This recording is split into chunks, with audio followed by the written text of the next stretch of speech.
Hey everybody, Pete Nowaskey here, and welcome to another Thursday episode of the Nowaskey Performance YouTube channel. I'm telling you what, I got something cool for you guys today. So I have next to me here two forced induction Harley-Davidson motorcycles. One of them has a ProCharger and one of them has a turbocharger.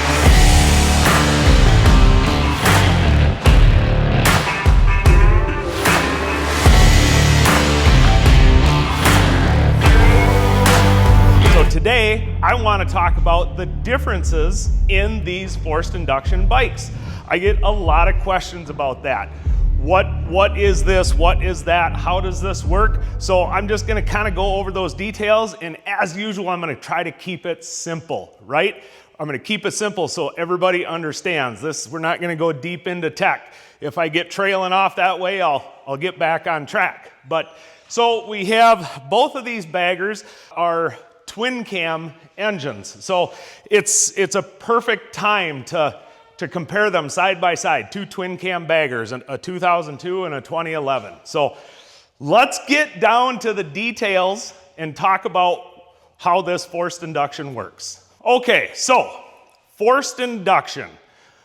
Both of these systems are forcing air into the engine. So at the end of the day, the outcome is the same. We want to force as much air and fuel into the combustion chamber to make as big of an explosion as we can. So I think the easiest way to talk about it is to start with the ProCharger. So here is your air compressor. Okay, so you are drawing air in, it's being compressed and moved over into the engine. So a ProCharger, what makes this unique? So this compressor is mechanically driven off the engine. So the reason we have this interesting looking primary on here is we're actually running a gear off the end of the crankshaft that then turns a gear here, which turns a pulley and a belt and drives the compressor. So because this is mechanically driven, it does take power to make power, okay? So you have power losses here because you're using the power of the engine to drive the compressor. It's not a lot, but it's something to consider, okay? So it's mechanically driven, and then because it's mechanically driven, the boost is consistent and linear. So as the RPMs go up, the boost increases. It's very predictable. So at X amount of RPM, you're creating X amount of boost and X amount of power, all right? Very predictable. So when you're dyno tuning, theoretically it's easier to tune a ProCharger because it's predictable and linear. So you can use all kinds of different tuning devices to get this dialed in. But at the end of the day, you are forcing air into the engine and you're doing it mechanically. So this is a turbocharger. It's a Trask turbocharger. So this is your compressor up here. So you're drawing air in, driving it through and into the engine, okay? This is an intercooler. The idea is that the outside air passes across this and it cools down the air as it goes into the engine. It's like a radiator, an air radiator to cool the air, because cold air is more dense and you can make more power with it. The ProCharger has one on the other side of the bike. When you're compressing the air, it heats up, so you want to cool the air down as it goes in. All right? So I got a little ahead of myself. Let's talk about the compressor and how it works. So you have a hot side and a cold side of the turbo.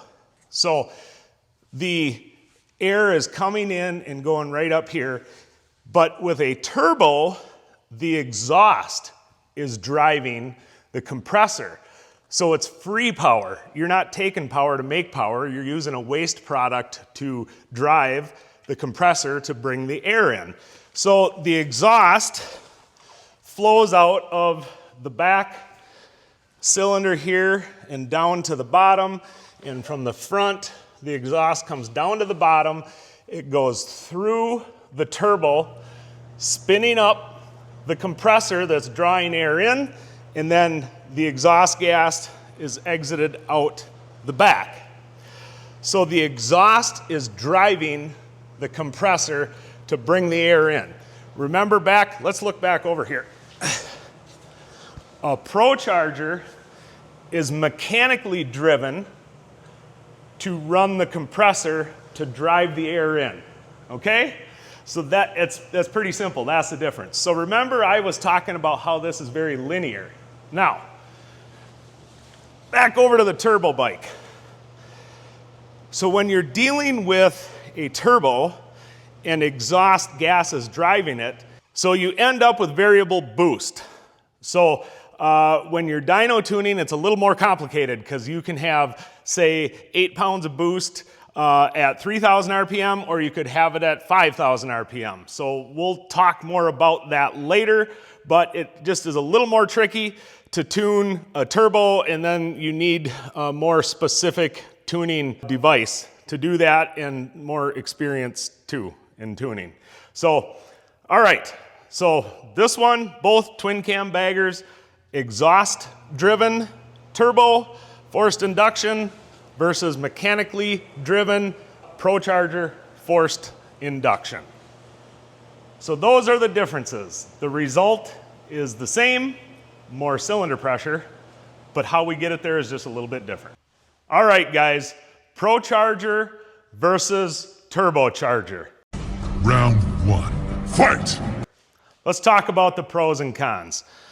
ProCharger, mechanically driven, predictable boost, simplified tuning, consistent power, just an all-around good system.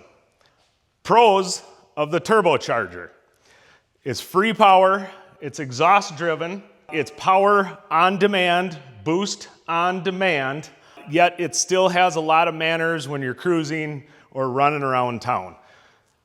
Now, cons. The mechanically driven unit takes power from the engine to make power, so you do have some loss to calculate into your gain. Because of the distance traveled, you will have a little bit higher temperatures as the air reaches the engine. However, there's intercoolers and different things that you can do to combat that. It is a little more noisy, right? Because it is mechanically driven. It is loud, you can hear it. It's sucking hard and you can hear the pulleys moving and stuff. So you do have that added noise. So there's the cons, but the horsepower far outweighs the cons. The cons with the turbocharger: you are going to have increased heat. You are using exhaust gas to run a turbine to compress air. You're going to build more heat. It's just the way it is. However, you can do a lot of things with a good tuner to tune that out. And with the exhaust-driven system as well, the finish on the exhaust over time, no matter what finish you choose, it will deteriorate over time because of heat and then the elements and stuff being on there. That's, I guess, a con, but the better you take care of it, the better it's gonna look, and if once in a while you gotta refinish it, whatever, right? But there again, the horsepower far outweighs the negatives. So, you guys, you're probably wondering, what is my choice, ProCharger or turbocharger? Well, if you guys have been following Nowaskey for any amount of time, you know I'm a turbo guy. I've been building turbo bikes for almost 15 years and tuning them for better part of 10 years or more. And Nowaskey is one of the biggest turbo shops in the country for Harley-Davidson motorcycles. So there's nothing wrong with the ProCharger system. I just like the variable boost of the turbo. It's something that I got good at and had a lot of fun tuning and built a lot of power with. We even had a turbo on our race bike for a period of time, road racing, a bagger racing league, and King of the Baggers. So I'm a turbo guy, but they're both good options. Do a little research and decide what you like. Hopefully this video helped you understand the differences from a ProCharger to a turbocharger. So if you like this video, let us know what you think in the comments. Like, subscribe, and stay tuned for the next one.